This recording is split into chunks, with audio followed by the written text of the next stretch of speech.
Welcome to the Big Mike Fun Podcast, where you'll learn about advanced wealth building strategies from real estate investing to creating massive ROI and secured retirement profits. So pour yourself a cup of coffee, grab a notepad, and lean in. Because Big Mike has got the mic, starting now. Welcome to the Big Mike Fun Podcast. I'm the Big Mike Zlotnik, and today it is my pleasure and a privilege to welcome Curtis May. Hi, Curtis. Hey, Mike, how are you? Thanks for having me on. I'm well. Thank you very much for coming as a guest. So Curtis is a creator and an owner of the Practical Wealth Advisors and also a host of the Practical Wealth Show podcast. He's a family man, has an awesome wife, 3 girls. Without further ado, won't you just tell us a little bit about your family first? And then a little bit about you. You do financial planning. You have some really interesting, great ideas. But if you would be so kind, tell us a little bit about you and your family. Yeah. So I'm married to my wife Erica of 23 years. She's we're both self-employed. She's an attorney, and so we family law, estate administration, real estate, immigration. And so we've shared office for 21 years. And so I'm working from home today, but we've been like literally in the same office with each other. Like we're with each other like 6-7 days a week. So people are like, how do you do that? You must like each other for some reason. Yeah. So we have like that so much. We have 3 daughters. I have 2 in college and one is a 5th grader. And, I've been in my field. I actually got my insurance license in college. I realized the NBA was not looking for 5'11" shooting guards. And, so that was not going to be a thing. And, I was blessed because my family had always been self-employed. So contrary to what most people get, I never got that go to school, get your education, get a good job talk. My dad told me you'll never make any money, work for somebody else. We were in the supermarket business. His father was in business. So I thought you actually majored in business to go into business. And somebody showed me an opportunity. Oh, Curtis, you got to get your license. So during basketball season, I got my insurance license. And I was in North Carolina, drove to Charlotte, took a test. And then a couple of years later, I got my investment licenses. I subsequently let those go in the early 2000s. I read Rich Dad Poor Dad, and I was like, what I'm teaching is different than what wealthy people do. And I started to go down that rabbit hole, and it kind of really changed my philosophy about money. But I've always been very educational, and I wanted to do something that I enjoyed, that wasn't work. And as I got into this, the more I knew, and I found part of my unique ability was teaching. I could read stuff. I could assimilate a lot of information really fast, and I could draw it to you on a yellow pad, on a whiteboard.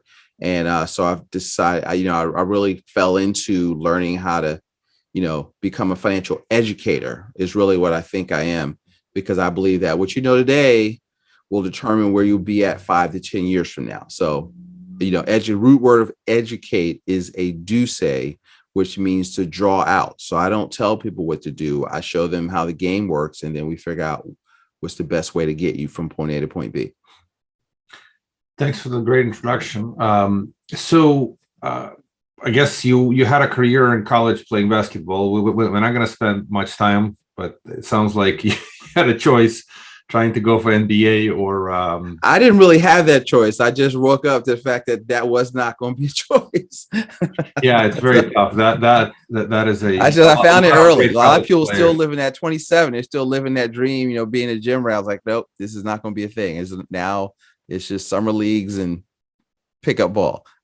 So yeah, that's unfortunately there are a number of great college players, but I don't know how many of them make it to NBA. It's a pretty small ratio, unfortunately. So I remember this commercial on during the NCAAs. It was like 98% of most college athletes go pro in something else. You're like, you're going pro because you're going to get a job or something, but you're not going to go pro in your sport. So that's right. Unfortunately, that's how the world works. Yes. Sort of. But let's talk a little bit about financial planning. So you have principle-based planning. Can you talk a little bit about what are the 5 principles of personal finance that you teach as part of your program? Yeah. So what I'm kind of like the anti-Wall Street financial advisor. Okay. So I have a good friend who says exactly that. oh, really? It's almost hilarious, but he's an anti-Wall Street financial advisor or planner, Yeah, whatever. well, because what happens is financial planning is not investing. This is what it kind of got taken over. So good financial planning is really 5 parts: helping families, average families, middle income families, not rich people, spend, save, invest, insure, and plan for financial independence. Okay, that's what financial planning. When Lauren Dutton coined the term in 1969-70, that was what it was supposed to be. Now it's all about wealth management and investing, right? And what people are doing, I don't even really call investing. But here's the thing. So principles are things that you follow that are unchanging, so that you don't have to make new decisions. This is your philosophy of how money works in your life. Okay. And not even your philosophy. Like if you ever read, or if your listeners have read The Richest Man in Babylon by George Clason, well, the second chapter is the 7 cures for a lean purse. Part of all you earn is yours to keep. Budget thy expenses, make thy gold multiply, make of your home a profitable investment, guard your treasure from loss, ensure future income, increase thy ability to earn. So those are principles. They have nothing to do with products, but it's a philosophy. So what we've done is kind of adopted. So my partner Kyle Christian has a great book out called Principle-Based Planning, and so we walk people through getting them to, okay, here are principles that help people become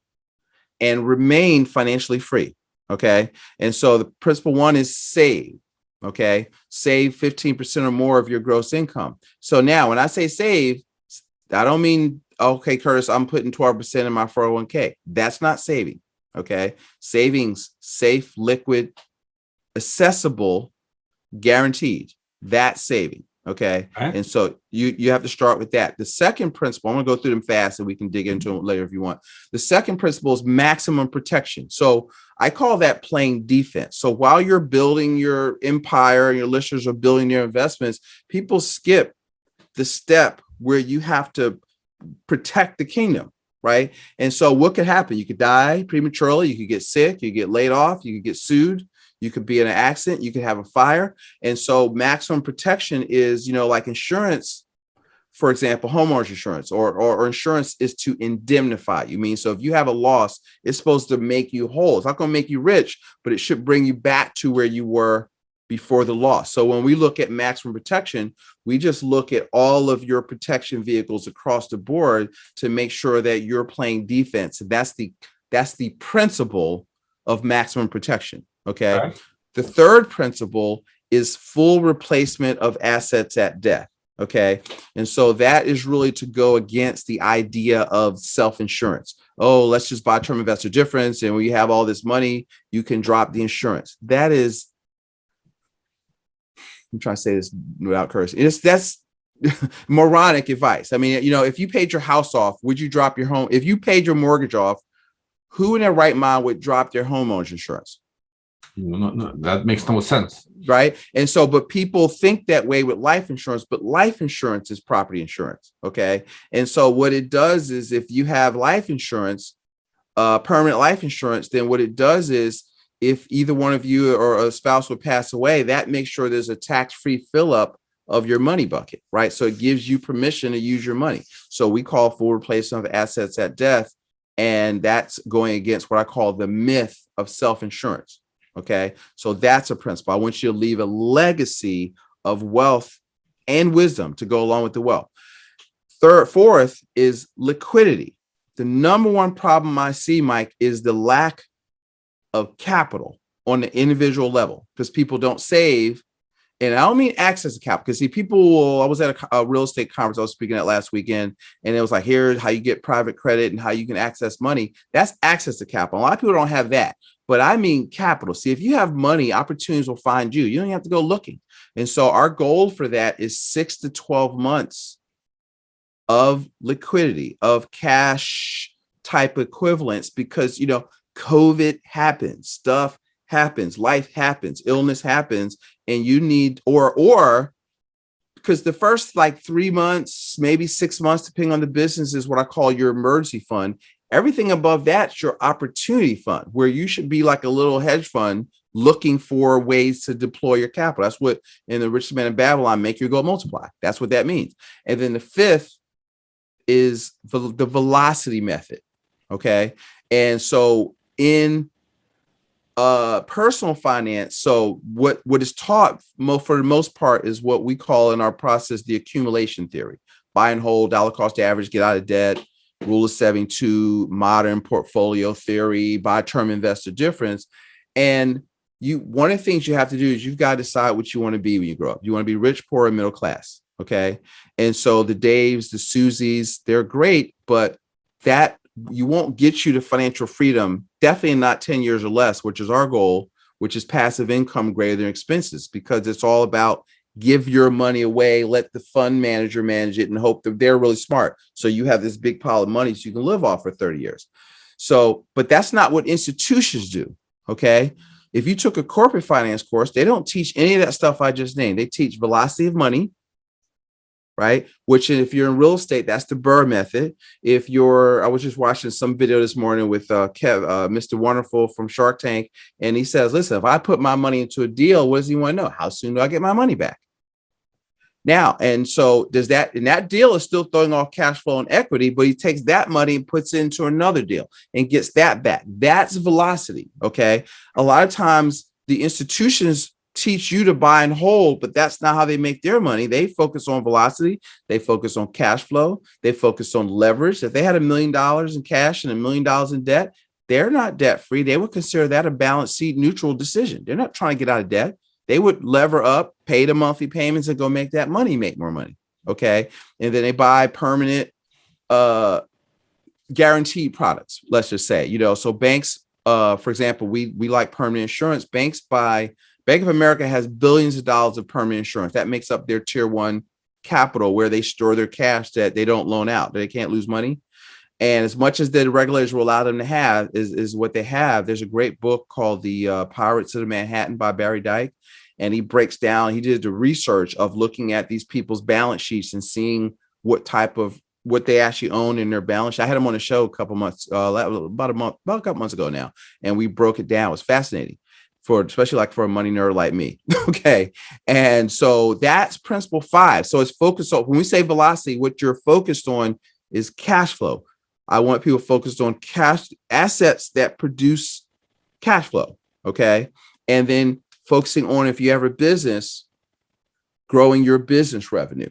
And, that's so net worth is not a metric. I mean, we look at it, but that's not the primary metric. The metric is, are your assets generating cash flow? And if you can generate more cash flow than your expenses, you're financially free. You're not rich, but you can maintain your standard of living from your personally managed assets without a job, which is the goal of the 5 principles, financial freedom.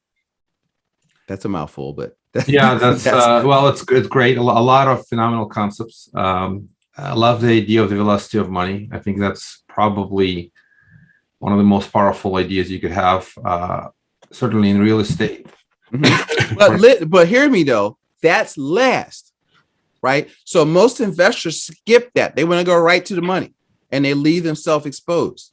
And that's what I said, look, you got to slow down and you got to build a fortress around your kingdom so that if stuff happens, you don't go backwards. And what I find is that, because like maximum protection, it's not sexy. And most people suffer from, as a cost is going to mess up my returns. They don't know it exists, or it'll never happen to me. Well, insurance is fundamental to a lot of investing, and I happen to agree that having insurance, safety, personal insurance, having an umbrella policy, primary umbrella policy, whole life essentially, which basically creates, as you said, death benefit, and it also gives access to cash, which turns to be sort of equivalent of infinite banking. And then, those products create some degree of safety, like you said, it's a foundation. But the real acceleration happens from the velocity of money, or depending on what stage you're in. I mean, it really depends. Because products don't win for you, right? It's you learning how to be a good, because investing is not about buying something, it's about becoming something, right? And so you got to learn, what asset class do I like? Do I like business? Do I like real estate? Do I like paper assets? And then you've got to kind of pick your lane, because you're going to make yourself rich. There's no financial product that's going to take you to glory financially. Right. So what you're advocating is sort of, I have another friend who wrote a book, be the CEO of your own money. If you don't take I love charge, that. I have to find that. Yeah, it's a really cool. He's actually a financial planner and registered investment advisor now. Mm-hmm. But the concept makes total sense that you have to own your own investing. If you abdicate your investing to Wall Street or even the Main Street, but you have no decision power, you're not in any kind of control, then you just go with the flow, and that will take you where the wind will blow. So if you catch the right wave, you'll do well. But in general, having a plan is the foundation, and everything you said makes total sense. And I'm going back to the velocity of money because I do like the term, and quite often used in real estate. You deploy the capital, and you're really looking for two answers. Is this when is the refi going to happen? When am I going to get the capital back? Yep. If it's not a refi, sale is generally welcome too. So in some ways, if you're maximizing kind of your own returns on investment, you want the velocity of money. Plenty of people have that need, and then there are other folks who have accumulated substantial wealth. At that point, the reason people worry about long-term investment more than the short-term is because they got to deploy a lot of capital, and they want to make sure the capital is working for long enough. The converse, or the drawback of velocity of money, you get the money back, you got to redeploy. Yeah. Time, if you can't put it on a great new deal or set of deals, you have the reverse problem. You got idle cash, which creates a yield drag. But overall, if you are active and you have great deal flow, you want the velocity of money because it accelerates your returns. And then you can, like, let's say you don't want to, let's say have a lot of money, or you make a lot of money from your business or from your profession, then you can use, third party to manage that money. Like, I am lazy. Ambitiously lazy. So my unique abilities in dealing with clients, growing my businesses, and I would rather find somebody that, all right, here, you can give me, I guess I'm a credit investor, and it's like, all right, here's X that I don't want to just leave it idle, and it can make more money than the 4% inside my policies. Here's let me, I'll take a loan and let's put it over here so I can get cash flow or growth on that. And so it's a mixture. So everybody's different. So there's no like one size fits all. It really depends on your goals and your situation. So, a good financial person is part of your team, but you need to run it. I always say you're the CEO of your life. And so it's your job to manage your growth, to manage your income statement, to manage your balance sheet. But investing is a team sport. So you need whatever asset class you like. You need the a good bank, or a good, your attorney, or, depending on a mentor, to kind of round out your team so that you know what you're doing, but you have to lead your wealth. That's the main thing.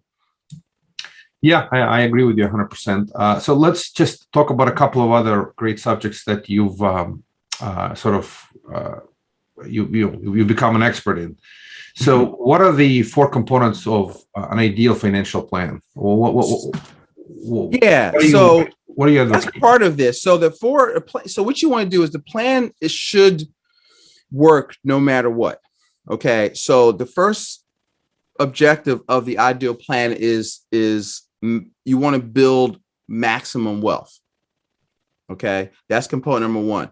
Two, I tell people, look, I want you to live your legacy while you're leaving it. I want you to enjoy your money. So you want to be able to enjoy and utilize all of the wealth created now while you're living. I heard Dan Sullivan say, especially this is really more so for entrepreneurs, you won't double your income until you double your time off. And you know what I mean? Because you have to, if you're running the whole thing, you have to give yourself a break just so you give space so that you're you can let your imagination, because that's what makes money, your ability to solve problems. And so you've got to be able to enjoy it. The third component is that you have to transfer the wealth to your family and charity. So you want to leave a legacy, and you want to make sure that not just the money, but also, like, if you have kids, do they know how the money was built in the family? You know, the human capital, or what charities are important to you. So you want to be able to transfer that. And then the fourth thing is, and this kind of leads into the 5 principles we already talked about, is the plan must work under all circumstances. Okay. And so what rain or shine, you're still supposed to win. Okay. You can't have a plan that only works when the sun is out. And I'll just hit one little detail with maximum wealth. So, because most people think the key to growing their wealth is finding better investments that pay a higher rate of return. Okay. I take kind of the opposite tack to that.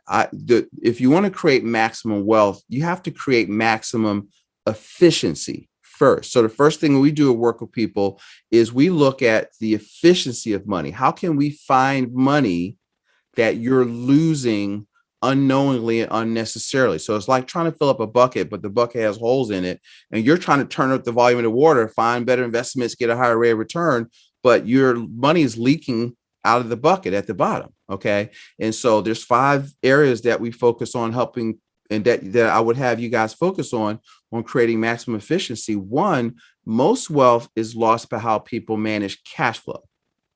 Okay. Or don't manage cash flow, right? And so they're budgeting, for example. Budgeting, Garrett Gunderson has a great book called Budgeting Sucks. And I also love Mike Michalowicz's book, Profit First. So we teach a kind of a hybrid of those two things. But the deal is that we say, tell your money where to go instead of asking where it went. So I like the idea of forecasting, so that you're telling when the money hits your account, you already have, 3 different buckets that we teach to, you got a wealth capture account, you've got fixed bills, you've got variable bills. And you don't need to micromanage. I got 8% for lunch, and because nobody's going to do that long range. But if you say, okay, look, money comes in, I'm going to put X amount in this account, 15% of my gross, I'm going to put in savings. I'm going to put, here's what my life costs, and then here's my variable spending, and then you just adjust it. So that's efficiency, just not like having money leak through. And then the top 5 are, and we'll do this real fast, is 1, how people pay their mortgages. 2, these are what I call wealth transfers. Taxes, what can you do to minimize current and future taxation? 3 is how people, if they're still working, or even business owners, because they let what I call accumulation theorists get in their head, how they fund qualified plans. Okay. 3 is how they pay for like educational expenses, like funding 529 plans and that kind of stuff, which we're not a huge fan of. And 5, I'm sorry, is how you pay for major capital purchases, or big ticket items, which we define as anything you can't pay for in full within monthly cash flow. So this is where some of this stuff is where the infinite banking you mentioned comes in with helping with efficiency. But those are things. So what you want to do is you want to keep more of the money that you make. And so if you do that, your net worth, your efficiency, your wealth will increase by degree if you just do what you're doing, because you won't give any money away or give much money away. And so I think that the first step is to really focus on that. So those are the components. Enjoy your money, get maximum wealth, and you do that by maximum efficiency. And then that's kind of my short, long answer. Yeah, a lot of wisdom in that. Everything, a lot of things you said are really fascinating, and I certainly agree about on many points. And just to stress, I in real estate especially, and this is where I play. Tax efficient growth is critical. I mean, that's the reason people invest in real estate. You can build wealth over time without heavy taxation, which makes a lot of sense. It's one of the most tax advantaged asset classes. And our strategies within strategies. Obviously, profit first makes total sense. You allocate, you plan where the money is going to go before the money comes in. so that when the money comes in, you don't go on a wild spending spree and don't have a good plan what to do with it. So all these are absolutely awesome principles. So let's continue the discussion. And they're fundamental. Like there's nothing hard. We just said there, right? And so my clients are small business owners and real estate investors. That's why it makes sense to you, because that's who I talk to. That's good. Yeah, it's a great audience. Awesome principles. Makes absolute sense. And I think a lot of people, you got kind of interesting. One is you got the theory, and then you get practical implications. And the hard part is quite often, well, I'm sure you see this as an educator. People come to you and then you give them a good theory, and somehow the bucket is still leaky. Right. But I don't deal in theory. We do this. Like I do this. All the stuff I talked about, I do. And I work with clients every day. Okay. And so we don't do theory. It's, what is it that saying? It's a saying that the cleanliness of theory is no match for the mess that is reality. So, that's an interesting statement. That is some philosopher wrote it, but yeah, if you are a practitioner and you actually drive the implementation with your clients, that's probably that's what I do. I mean, this is my day job is not being a podcaster. I mean, so this is what we do, but it's the education. Because we believe that you are your best financial advisor. 2 + 2 is 4, right? It's not that complicated. It's not, but most of the financial world basically says in so many words, you don't have the time, the temperament, or the training for this. Give your money to us. And I don't think that's true. Well, that's the Wall Street theory, right? The Wall Street theory. And then I'm going to lead you to the next question, which please. What are the 4 rules of traditional banks and Wall Street, and why they don't, they basically work against you. Now we're going to go to the Wall Street, essentially, why what they teach works against you. Well, think about this. So if here are the 4 rules that govern all financial institution advice. Okay. All their products are designed with these 4 rules in mind. So guys, I want you to listen to this. Ask yourself, if you were, let's say, like a financial institution, and you're trying to sell me on putting money in your institution, but what are the 4 things that you want to have happen? You want my money. Okay. So, and then how often do you want it? Every payday, right? Yeah, as often. How long do you want me to keep it there? As long as possible. Indefinitely, right? And then how soon do you want me to start taking it out? As late as possible. As late as possible, or never, right? And so, because they want you to reinvest the dividends, and so now so now you look at what is it you want? You want financial freedom, which is predicated on cash flow. Their objective is assets under management. So there's a problem there. Okay. And so I'm not throwing them under the bus. I'm not saying there's anything wrong. They're in business and you need financial products to win, but you don't have to use them like they tell you to use them. Right. So this is why you've got to begin to understand the principles that we talk about, because the principles we teach dictate the products that you buy. Because when we offer products, the products support the principles. I don't lead with products. Products are like literally the last discussion that we have with people, but you've got to understand that. So now what we teach is, listen, do what they do, meaning the institutions, not what they tell you to do. And so study, what they're doing, successfully clues. Look at, what does Buffett do? What does Mr. Wonderful do? What do, your investors do? How did they get rich? They didn't get rich buying index funds, buying and holding, hoping the stock market goes up. Most people, if you look at the 400, what do? They build businesses, they buy real estate, and they direct their money. They have specialized knowledge that cause them to give them the ability to make good money. And then what's that book called? The Millionaire Mind. And he did a survey. Said, how many of you credit your, basically said, stockbroker for your wealth? It was like 11%, right? So most of them, first generation, they built businesses, they managed their money, they most of their wealth was in their business, and then they buy real estate. That's right. So yeah, I love the last few comments. I mean, it is do the opposite of what Wall Street is telling you to do, and do what they do. And you're absolutely right. They invest into some of these higher safety products. They invest into low risk. I mean, the Wall Street, at least the big banks, as long as it can be considered low risk capital, essentially it doesn't require any reserves. They love. That's why they buy actually treasury bonds, because the reserve requirements are zero in essence. Yeah, they buy business. I was on a call with one of the insurance companies I work with. The guy managed their like $35-40 billion portfolio, and we were on the phone with him for an hour, and he he verified what I said: the accumulation theory versus velocity method. They buy businesses, they make profit in the products. They had just bought like a dental insurance company, right? That for like 10 million, they spent a retirement fund from his other company. If I name it, you'd know it. And they bought a dental company, and this is right at COVID. So they were collecting all these premiums, but since the dentist office were closed, they had a really good quarter because they didn't have any payouts, right? And so they were focused on spread. They had yields. They put a lot of money in reserves. And he coined a term that I heard from Jamie Dimon: this is how we build our fortress balance sheet, quote unquote, right? And that was a term Jamie Dimon coined when he did a white. Matter of fact, I try to teach that on to personal finance method. And how do you build a fortress so that when stuff comes at you, you're protected, but you have the opportunity to gain ground and switch and be on the offensive right away.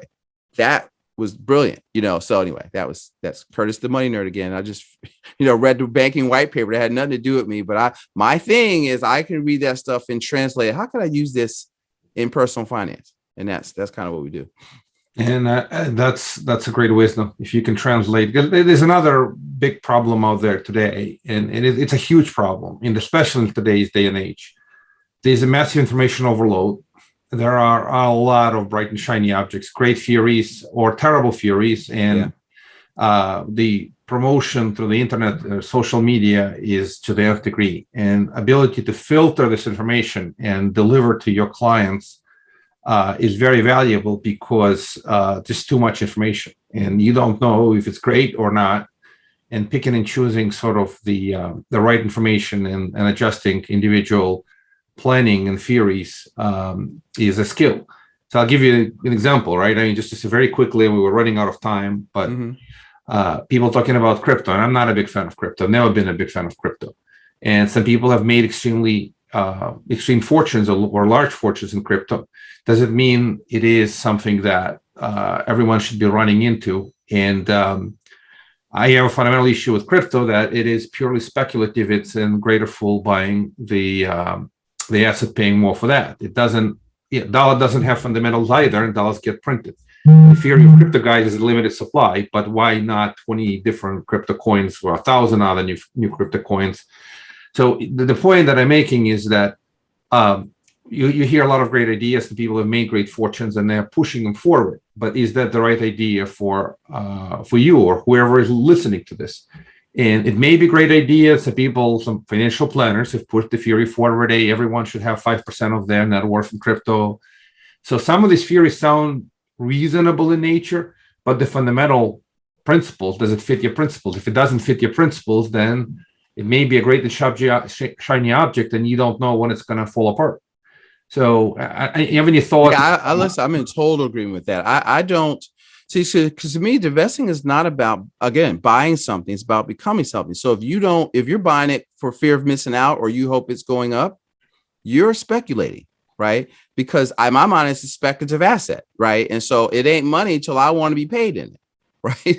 And so I'm learning about it because I need to know it so I can be conversant. But because there's so what are the things you got to do, guys? If you got to this one, it goes back to what are your principles? What are you trying to achieve? So if you want passive income greater than expenses, so that narrows the field down for you, because there's tons of listen. I have crypto doesn't fit. It doesn't fit that. It doesn't fit that goal, because it's okay.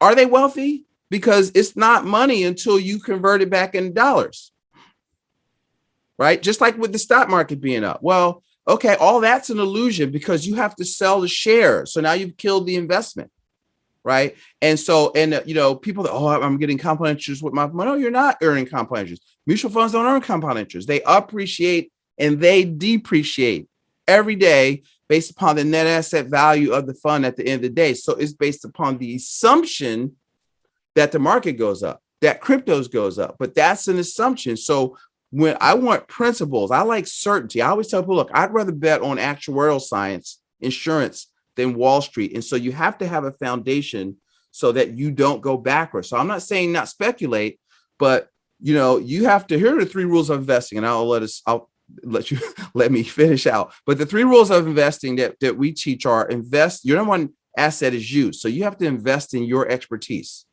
Okay. That's 2, the most important investment. That's the most important thing, that your mindset, your skill set, your network. That's what you invest in. Okay. You are your number one asset. 2, invest in what you can influence the outcome of. Okay. I can't influence whether crypto goes up or down. I can't out-influence whether the market goes up or down. And what Warren Buffett's mentor, Benjamin Graham, says, an investment is something you put your money into where your principal is safe and you have a reasonable opportunity to make a profit. Does it fit that definition? It is speculating. Okay. Right. So that's my definition. When I say investment, that's what Curtis is talking about. Okay. And so I want to invest in what I can control. I can control my business. You can control if you buy property rights, and you can force appreciation. So that stuff that you control, as your knowledge goes up, your risk goes down. Okay. And then 3rd is stop chasing returns. That's the 3rd rule. Don't chase returns. And so that's the 5 principles are the 3 rules of investors is what we teach. And so that makes me a little, my nickname is the Contrarian, right? But the thing is, you can't, because those are not new things. I have no original thoughts, and those aren't like, oh, let's try this and see if it works. These are based on principles that have been around for hundreds of years, if not 1,000, and about money. So. Yeah, love the last point. Absolutely love, because I teach a little bit too. I'm a little bit of an educator, even though it's not a day job. I'm a fund manager, but yeah. I can tell you we have 4 quadrants. They're different than Robert Kiyosaki, but we call them the investment grade quadrants and speculative grade. And investment grade, by definition, is funny. In my presentations, I use Benjamin Graham definition, the same what you said. It's an operation in which there is sufficient safety of the principal and a reasonable rate of return. Everything else is speculation. Yes, and absolutely drastically different versus some of the stuff that's happening on Wall Street when things go up and down, and crypto is even greater. It's almost you see the ride and you tell them good luck, and may your journey be awesome, but don't complain when this crashes. And one of your principles that you mentioned, essentially, make money in any market, right? I mean, your fortress should be protected, and you can't do it with highly speculative investments, because when the wind turns and now you're fighting the wind, and at that point it's too late. You've just blown up that principle. So all the stuff you said is absolutely great. I happen to agree with a lot of these principles and a lot of these investment sort of philosophies. So it makes total sense. Appreciate you. See, I just teach the principles and I send them to you, right? To implement. I don't want to do that stuff, right? Yeah, it's great. And in real estate, the same thing we do. Think about it. Everything you mentioned, my principle number 1, you always invest with people you know, like, and trust. So you can actually influence them. You can have relationship with them, and into the deals that you understand how the value is created. The number 1 thing is how is the value created? If it's value add work, may it be value add of, just give you an example of a lot of recent deals, conversion of hotel to multifamily. And you're going to think about this. But as we go through the process, when the conversion is executed, you have a well-defined finite product. It's faster and cheaper than ground up. It's faster and cheaper than incremental value add on an existing property, because you can convert and do the work a lot less time than you're doing it on multifamily. Now, we love both investments, but an example of any investment, you should understand how it makes money, how it creates value. If you do that, you create a substantial degree of safety. Even if the market doesn't go the way you go, you built enough value, you could basically get your money out and then survive. So that kind of approach makes total sense. Curtis, all good things must come to an end, unfortunately. This is a great episode. Probably got to have you back another time. Okay. Would you be so kind to share with the audience, how would they get a hold of you? What are the best websites? If you're comfortable sharing your information, share whatever you'd like to share. Yeah, thank you for that. So one, follow, if most people listen to about 7 shows. So if you can put Practical Wealth Show in your rotation, you can hear more of the madness that is Curtis. I'm on IG, or I have a YouTube channel. We put a lot of like teaching videos out on our YouTube channel. And I actually, if you don't mind, I have a report. I'm really big on the liquidity thing. So I have a report called The Value of Liquidity. And if they will text, what is it, bang?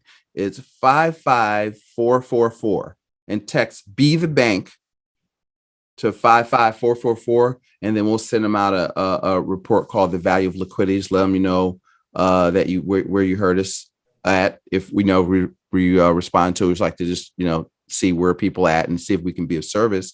And then if you see something's like, well, all right, he's a little hyper, but I think I want to talk to him. then you can go to our website, practicalwealthadvisors.com, and just click apply to work with Curtis. And we'd love to, have a 30 minutes or so complimentary consultation, see what you got going on, and, share with you what we know. Thank you, Curtis, for your wisdom. Thank you for sharing, and thank you for that report. And until the next time. So thank you again. My pleasure. Thanks for having me. Thank you for listening to the Big Mike Fund Podcast. To receive your copy of Mike's How to Choose a Smart Real Estate Fund book, head to bigmikefund.com or visit Amazon and type Mike's slot name.